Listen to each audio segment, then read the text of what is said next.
अगणित गुणगण अशरण शरणद विदलित सुररिपुजाल अगणित गुणगण अशरण शरणद विदलित सुररिपुजाल विदलित सुररिपुजाल।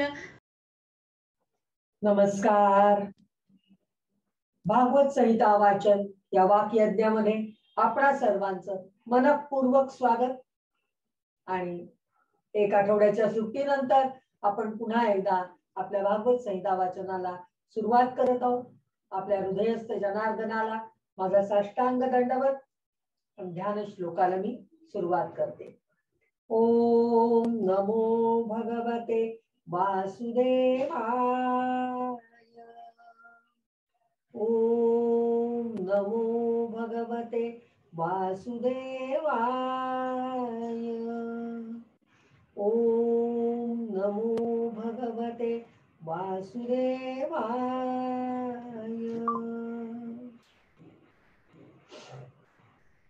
परमहंस परिव्राजकाचार्य श्रीमद सद्गुरु वासुदेवानंद सरस्वती स्वामी महाराजांना माझा साष्टांग दंडवत।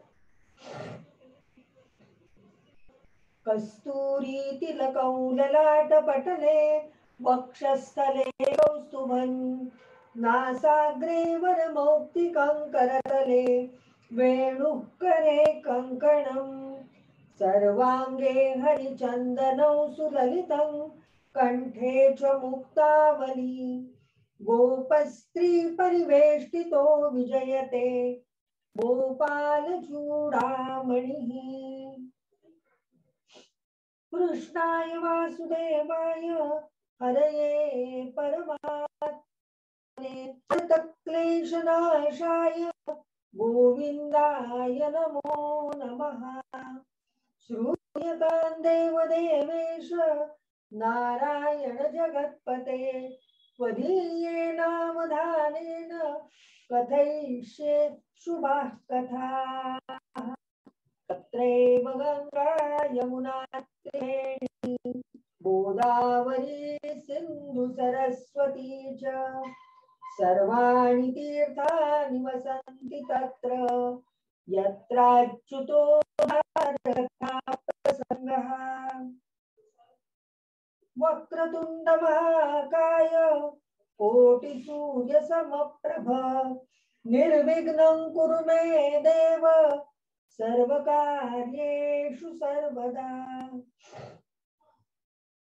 सरस्वती नमस्तुभ्यं वरदे कामरूपिणी विद्यारंभं करिष्यामि सिद्धिर्भवतु मे सदा। चिन्तास्यं सन्तानहन्तारो यत्पादाम्बुजरेणवः स्वीयानां तान् निजाचार्यान् प्रणमामि पुनः पुनः।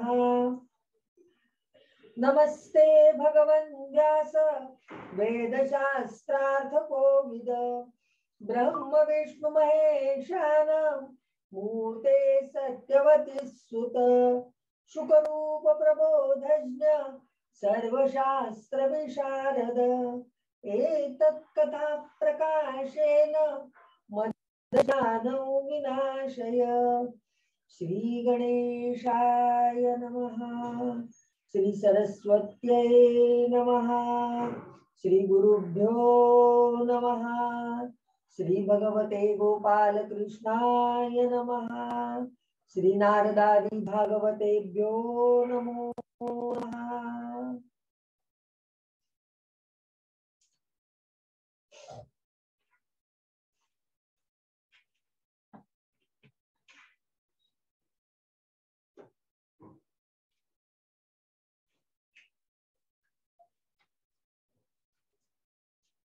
नारायण नारायण जय गोविंद हरे।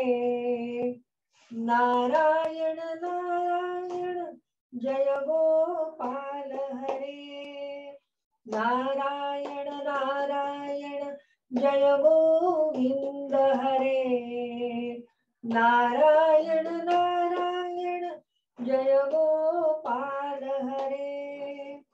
करुणा पारावार वरुणालय गंभीर घननीरद संकाशकृत कलिकल्मषनाश यमुना तीर विहार धृत कौस्तुभमणिहार पीतांबर परिधान सुर कल्याण निधान मंजुल गुंजाभूष माया मानुष वेश राधाधर मधुरसिक रजनी कर कुल तिलक नारायण नारायण जय गोविंद हरे नारायण नारायण जय गोपाल हरे नारायण नारायण जय गोविंद हरे नारायण नारायण जय गोपाल हरे। बोला गोपाल कृष्ण भगवान की जय।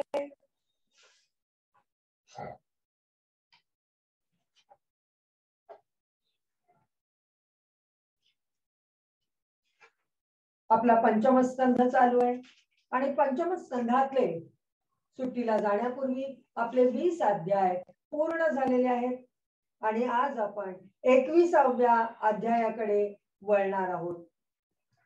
21व्या अध्यायामध्ये सूर्याचा रथ आणि त्याच्या गतीचं वर्णन आपल्याला इथे व्यास मुनींनी सांगितलेलं आहे। शुक मुनी परीक्षित राजाला काय म्हणतायत ते आपण बघूया। आपल्या सगळ्यांच्या लक्षात असेलच की परीक्षित राजा गंगा किनारी बसलेला आहे आणि शुक मुनी त्याला तिथे भागवत पुराण महापुराण सांगतायत आणि त्यावेळेला शौनकादी सुत शौनकादी सगळे ऋषीमुनी तिथे आलेले आहेत, देव देशांचे राजे आलेले आहेत आणि तिथे ते भागवत महापुराण सप्ताह केला जातोय। परीक्षित राजाचे अतिशय थोडे दिवस राहिलेले, त्याला शाप मिळालेला आहे आणि त्याला तक्षक साप चावून त्याला मृत्यू येणार आहे। त्यामुळे मृत्यूला सामोरं जाण्याची तो तयारी करतोय। मृत्यूला न घाबरता देह कसा त्यागायचा आणि आत्म्यामध्ये आपली परमात्म्यामध्ये आपली आत्मज्योत कशी विलीन करायची याचं शिक्षणच जणू काही शुक मुनी परीक्षित राजाला देतायत आणि ते देत असतानाच हा सगळा इतिहास ते त्याला वर्णन करतायत की कसं काय काय झालं, सृष्टी कशी निर्माण झाली, सृष्टीचे प्रमुख कोण, मानव कोण, स्वयंभू मनु आणि शतरूपा राणी, त्यांनी प्रजा कशी वाढवली। त्यात आपण प्रियव्रताचं सगळा वंश बघत आहोत आणि अवतारपादाचा वंश आपण प्रचेता गणांपर्यंत येऊन बघितला आणि आता प्रियव्रताची कथा आपण ऐकत होतो। त्यात आपण सूर्याचा रथ आणि त्याच्या गतीच्या वर्णनापर्यंत आलेलो आहोत। ते आज आपण आजपासून आपण बघणार आहोत। इथे सुद्धा पुन्हा सगळं धडा वाचल्यासारखं गद्य आहे, त्यामुळे आपल्याला वाचायचं आहे, गेयता नाहीये त्याला।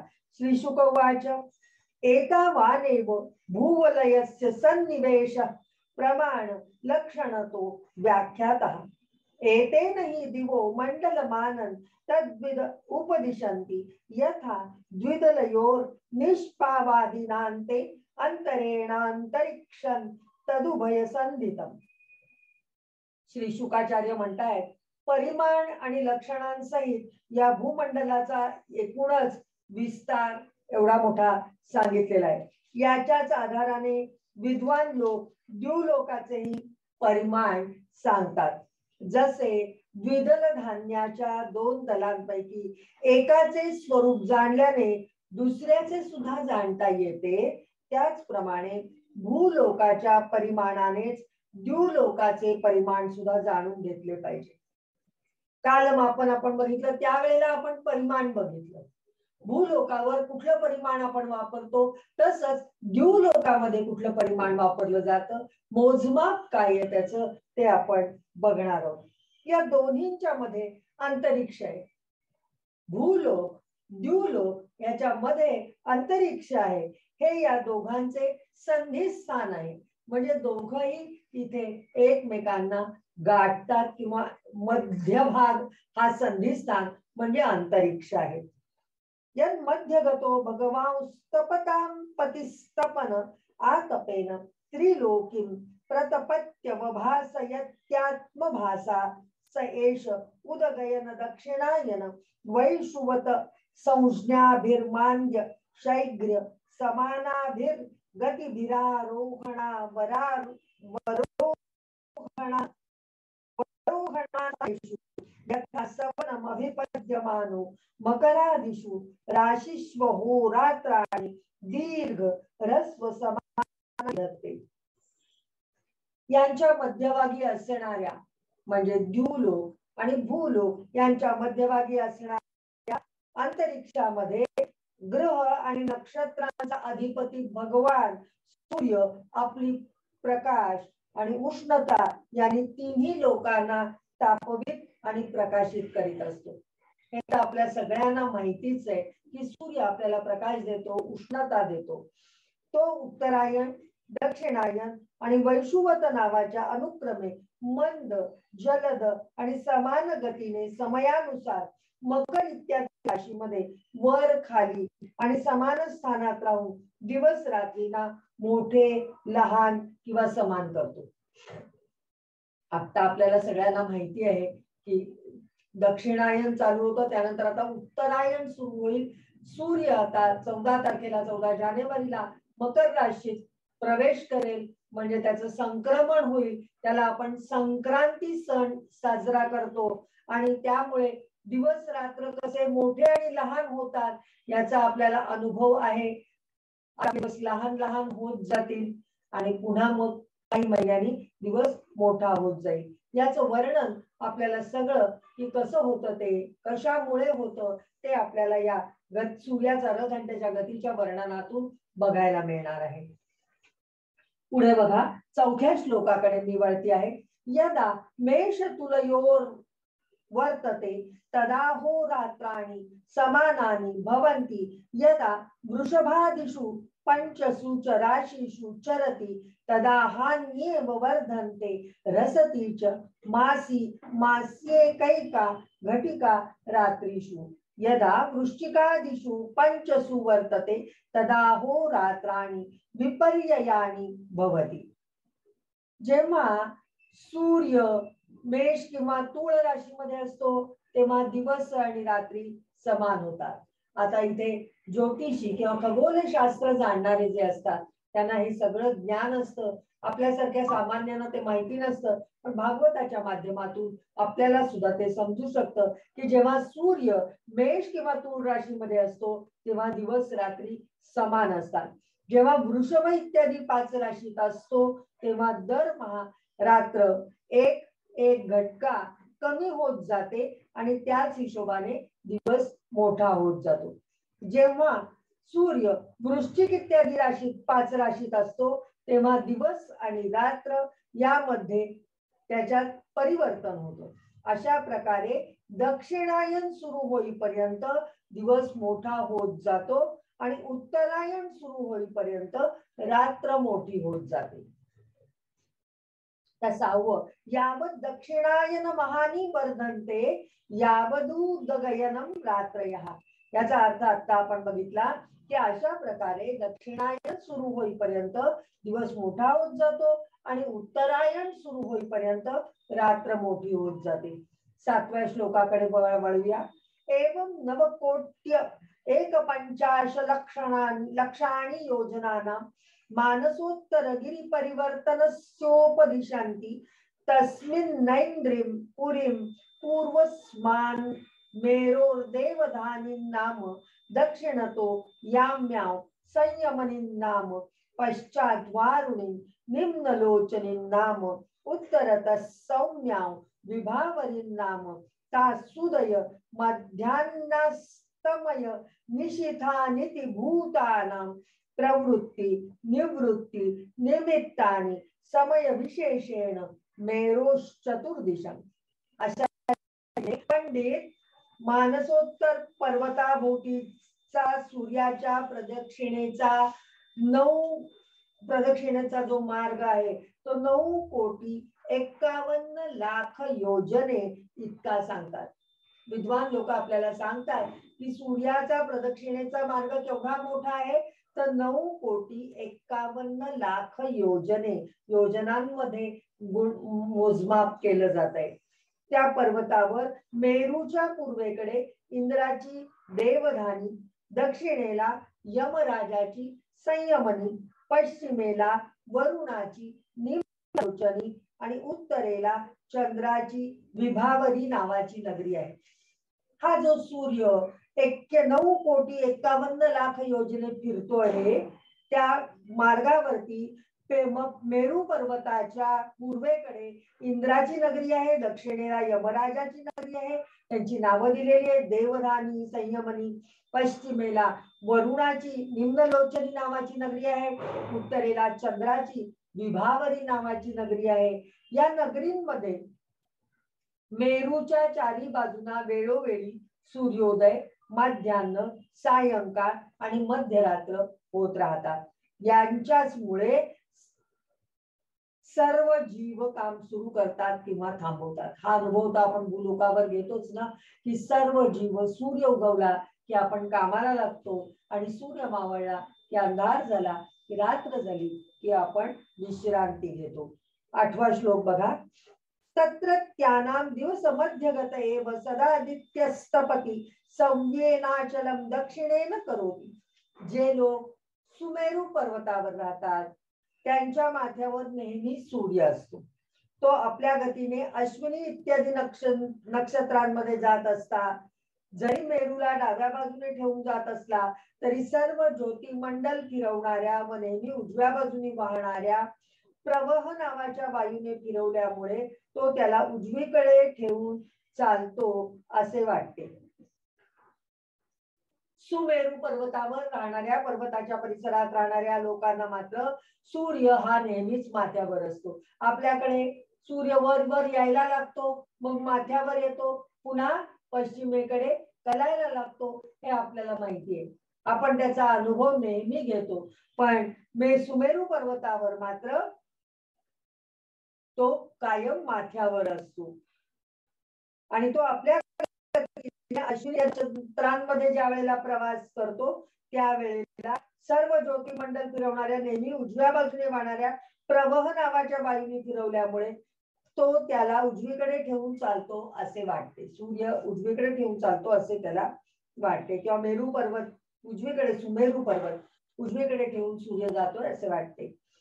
यत्रोदेति तस्य समान सूत्र निपाते निम्नलोचति यत्र क्वचन स्यन्देना वीतपति तस्य हैष समान सूत्र निपाते प्रस्वापयति तत्र गतं न पश्यन्ति ये तं समनुपश्येरन्.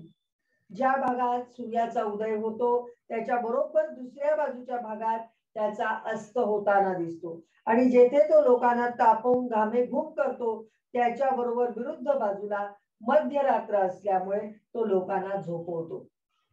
पृथ्वीवरून सूर्य जाताना एका बाजूला सूर्य वरवर येतो, जो तो जेव्हा मध्यावर येतो, डोक्यावरती येतो, माथ्यावरती येतो असं आपण त्याला म्हणतो, त्याच्या विरुद्ध बाजूला अंधार असतो, म्हणजे रात्र असते, मध्यरात्र झालेली असते असं इथे आपल्याला ते सांगतायत. हा अनुभव पृथ्वीवर राहणाऱ्या आपल्या सगळ्यांना नेहमी येतो आणि ज्या लोकांना मध्यान्हाच्या वेळी तो स्पष्ट दिसतो त्यांना तो विरुद्ध दिशेला गेल्यावर दिसत नाही. बरोबर आहे, हे आपण अनुभवायची गोष्ट आहे, त्यामुळे आपल्याला यात नवीन काही नाहीये. यदा चैन्द्र्याः पूर्याः प्रचलते 15 घटिका भीर्याम्यां सपादकोटिद्वयं योजनानां 12 लक्षाणि साधिकानि चोपयति. सूर्य जेव्हा इंद्रपुरीहून यमराजपुरीकडे जातो तेव्हा 15 घटकात तो 2.25 कोटी आणि 12.5 लाख योजनांपेक्षा थोडे अधिक, म्हणजे कंसात त्याने 25,000 योजने असे दिलेले आहे, तो चालतो. सूर्य एका दिवसात किती चालतो ते आपल्याला त्यांनी सांगितलेले. 15 घटकात तो 2.25 कोटी आणि 12.5 लाख योजनांपेक्षा थोडे अधिक, म्हणजे एकूण 25,000 योजने चालतो. एवं ततो वारुणीं सौम्या मैन्द्री च पुनस्तथान्ये च ग्रहाः सोमादयो नक्षत्रैः सह ज्योतिश्चक्रे समभ्युद्यन्ति सह वा निम्लोचन्ति। नंतर याच क्रमाने तो वरुण आणि चंद्र यांच्या पुरीना ओलांडून पुन्हा इंद्रपुरीमध्ये पोहोचतो। याच प्रमाणे चंद्र इत्यादी अन्य ग्रह सुद्धा ज्योतिष चक्रामधील अन्य नक्षत्रासह उदय आणि अस्त पावतात। ज्याप्रमाणे सूर्य उदय आणि अस्त पावतो असं आपण बघतो, तसंच चंद्रादी इतर सुद्धा ग्रह ते सूर्याभोवती फिरत असतात, ते सुद्धा उदय पावतात आणि अस्त पावतात हे आपल्याला जाणवतो। एवं मुहूर्तेन 34 लक्ष योजनान्यष्ट शताधिकानि सौरो रथस्त्रयमयोऽसौ चतुस्रुषु परिवर्तते पुरीषु यस्यैकं चक्रं 12 षण्णेनि त्रीणाभि संवत्सरात्मकौ समामनन्ति तस्याक्षो मेरोर्मूर्धनि कृतो मानसोत्तरे कृतेतर भागो यत्र प्रोतौ रविरथ चक्रं तैलयंत्र चक्रवत् ब्रह्मन् मानसोत्तर गिरो परिभ्रमति। भगवान सूर्याचा वेदमय रथ याप्रमाणे एका मुहूर्तात 34,08,000 योजने या हिशोबाने या 4 पुरींमध्ये फिरत राहतो। याचे संवत्सर नावाचे एक चक्र आहे, ज्याला आपण वर्ष असं म्हणतो, त्याला संवत्सर असं म्हटलं जातं। त्याला महिने रूपी 12 आरे आहेत, म्हणून आपण 12 महिने धरलेले आहेत। चैत्र वैशाख ज्येष्ठ आषाढ श्रावण भाद्रपद अश्विन कार्तिक मार्गशीर्ष पौष माघ आणि फाल्गुन हे 12 महिने म्हणजे या संवत्सर नावाच्या चक्राचे 12 आरे। ऋतुरूप 6 चाकांचे घेरे आहेत। 6 ऋतू आपल्याकडे आहेत, त्याचे घेर आहे असं, चाकाचा घेर आहे असं म्हटलंय। 4 महिने रूपी 3 गड्डे आहेत, 3 मोठे मोठे गड्डे आहेत आणि या रथाच्या धुरीचे एक टोक मेरू पर्वताच्या शिखरावर आहे। हा जो रथ चालतो आहे सूर्याचा, याचं एक टोक मेरू पर्वताच्या शिखरावर आहे आणि दुसरे मानसोत्तर पर्वतावर आहे। याला लावलेले एक चाक घाण्याच्या चाकाप्रमाणे फिरत राहून मानसोत्तर पर्वतांवर फेऱ्या घालते। कल्पना किती सुंदर केलेली आहे की याचं रथ आहे आणि हे सगळं जे चित्र इथे त्यांनी केलेलं आहे ते सूर्य मंदिरावरती पण कोणाच्या केलेलं आहे आणि त्या भिंतींवर सगळं हे घड्याळासारखं किंवा ते चाक आरे आहेत सगळे दाखवलेले आहेत। आपण केव्हा गेलात तर ते जरूर बघा। पुढे 14वा श्लोक, तस्मिन् नक्षे कृतमूलो द्वितीयोक्षस्ततुर्यमानेन संमितस्तैलयंत्राक्षवदं ध्रुवे कृतो परिभागः रथनीडस्तु 36 लक्ष योजनाय तत्तुर्य भाग विशालस्तावान् रविरथ युगो यत्र ह्याच्छन्दो नामानः सप्तारुण योजिता महन्ति देवमादित्यम्।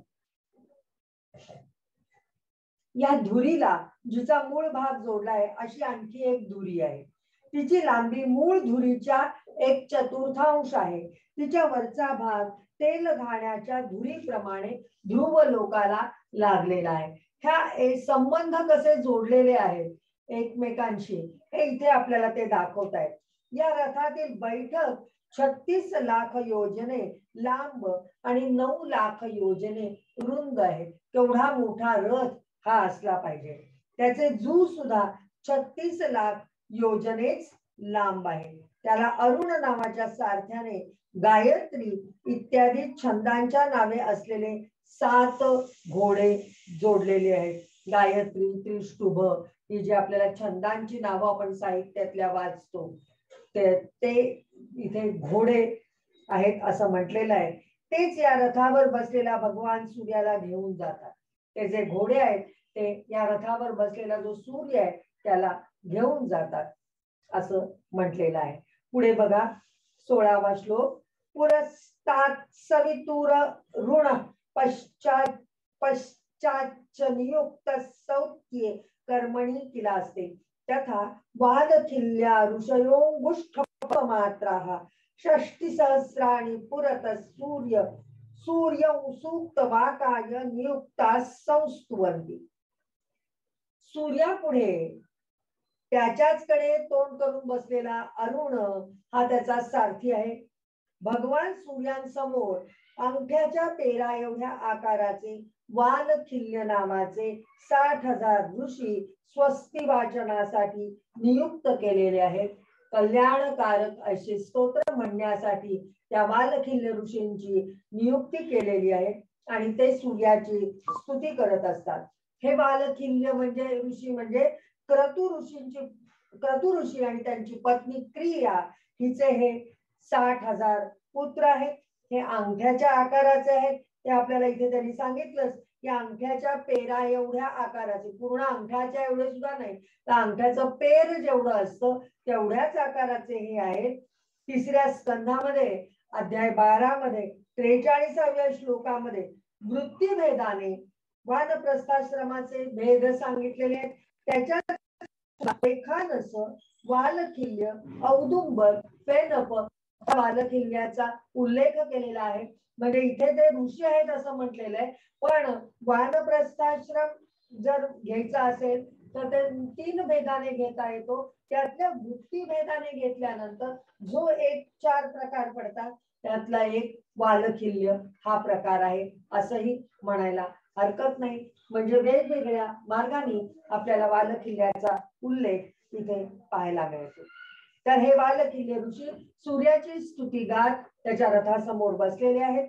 तथान्येच ऋषयो गंधर्वाप्सरसो नागा ग्रामण्यो या तुधाना देवा इत्येकैकशो गणा सप्त चतुर्दश मासी भगवन्तौ सूर्यमात्मानं नाना नामानं पृथक् नाना नामानः पृथक् कर्मभिर्द्वन्द्वश उपासते. लक्षोत्तरं सार्धनवकोटि योजन परिमण्डलं भूवलयस्य क्षणेन सद्मृत्युत्तरं 2,000 योजनानि स भुङ्क्ते. यांच्या खेरीज म्हणजे या वालखिल्य 60,000 ऋषींच्या खेरीज गंधर्व, इतर ऋषी, अप्सरा, नाग, यक्ष, राक्षस, देव असे सर्व मिळून 14 आहेत. परंतु जोडीने राहिल्या कारणाने ते 7 समजले जातात. ते प्रत्येक महिन्यात निरनिराळी नावे धारण करणाऱ्या 8 स्वरूप भगवान सूर्याची दोघे मिळून उपासना करतात. म्हणजे वालखिल्य ऋषी हे स्वस्ती वाचन करतात, कल्याणकारक स्तोत्र गाऊन त्याची स्तुती करतात सूर्याची, आणि इतर ऋषी, गंधर्व, अप्सरा, नाग, राक्षस, यक्ष, देव सगळे 14 जण आहेत. ते 7 म्हणजे 2-2च्या जोड्यांनी 7 भागात विभागले जातात आणि ते सुद्धा प्रत्येक कर्म निराळं करून किंवा प्रत्येक वेळेला नवीन नाव धारण करून ते दोघे मिळून सूर्याची उपासना करतात. अशा प्रकारे भगवान सूर्य भूमंडलाच्या 9,51,00,000 योजने लांब विस्तारातील अंतर प्रत्येक क्षणात 2,002 योजने याप्रमाणे सूर्य पार करतो. सूर्य आपलं अंतर कसं पार करतो? लक्षोत्तरं सार्धनवकोटि योजन परिमण्डलं भूवलयस्य क्षणेन सद्मृत्युत्तरं 2,000 योजनानि स भुङ्क्ते. अशा प्रकारे तो 9,51,00,000 योजने लांब विस्तार जो आहे तो 2,002 योजने याप्रमाणे एका क्षणाला 2,002 योजने याप्रमाणे तो पार करतो. इथे आपला 21वा अध्याय समाप्त झालेला आहे. इथे श्रीमद भागवते महापुराणे पारमहंस्यां संहितायां पंचम स्कंधे ज्योतिश्चक्र सूर्य रथ मंडल वर्णनम नामैकविंशोऽध्यायः. हरि ओम तत्सत्, हरि ओम तत्सत्, हरि ओम तत्सत्. श्री कृष्ण गोविंद हरे मुरारे, हे नाथ नारायण वासुदेव, प्रद्युम्न दामोदर विश्वनाथ, मुकुंद विष्णु भगवन् नमस्ते. बोला गोपाल कृष्ण भगवान की जय. मम तापमपा गुरुदेवा मम पापमपा गुरुदेव मम तापमपा गुरुदेव मम पापमपा गुरुदेव